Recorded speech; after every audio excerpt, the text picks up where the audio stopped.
Imagine a time, over 1,000 years ago, when a powerful empire in southern India looked out at the vast, endless ocean and saw not a barrier, but a highway. This was the vision of the Chola dynasty, a civilization that built an incredible naval force, changing the course of history across Asia. Picture this, the sun rising over the Bay of Bengal, casting a golden glow on a fleet of majestic ships. These weren't just ordinary boats. These were the vessels of the Chola Navy, a force so dominant that their name struck both respect and fear in distant lands. They controlled trade routes, protected their merchants, and even launched daring expeditions far from their homeland. For centuries, the Cholas were the undisputed masters of the Indian Ocean. Their ships sailed to Southeast Asia, to China, and even to the Arabian Peninsula. They weren't just explorers. They were conquerors, traders, and cultural ambassadors. Their influence spread like ripples across the water, connecting diverse civilizations and leaving a lasting mark. But how did a kingdom in South India achieve such naval supremacy?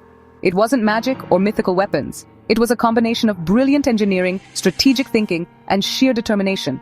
The Cholas were expert shipbuilders, crafting sturdy vessels from the abundant teakwood of their region.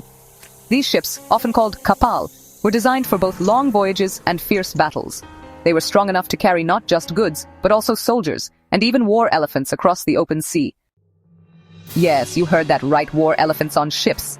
This was a testament to their advanced shipbuilding techniques and their bold military strategies. Consider the sheer scale of their ambition. Under leaders like Rajaraja Chola I and his son Rajendra Chola I, the Chola Navy undertook expeditions that were truly monumental. Rajendra Chola's campaign against the Rajaraja Empire in Southeast Asia in the 11th century is, a prime example. This wasn't a small skirmish. It was a massive naval operation, involving hundreds of ships and thousands of soldiers, sailing thousands of kilometers across treacherous waters.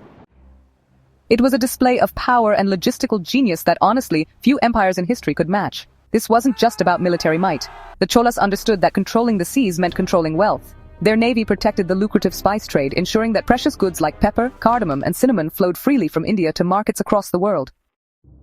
They established thriving port cities that became centers of international commerce, where merchants from different cultures met, traded, and exchanged ideas. Imagine the vibrant markets, the exotic goods, and the diverse languages spoken in these bustling hubs, all made possible by the Chola Navy.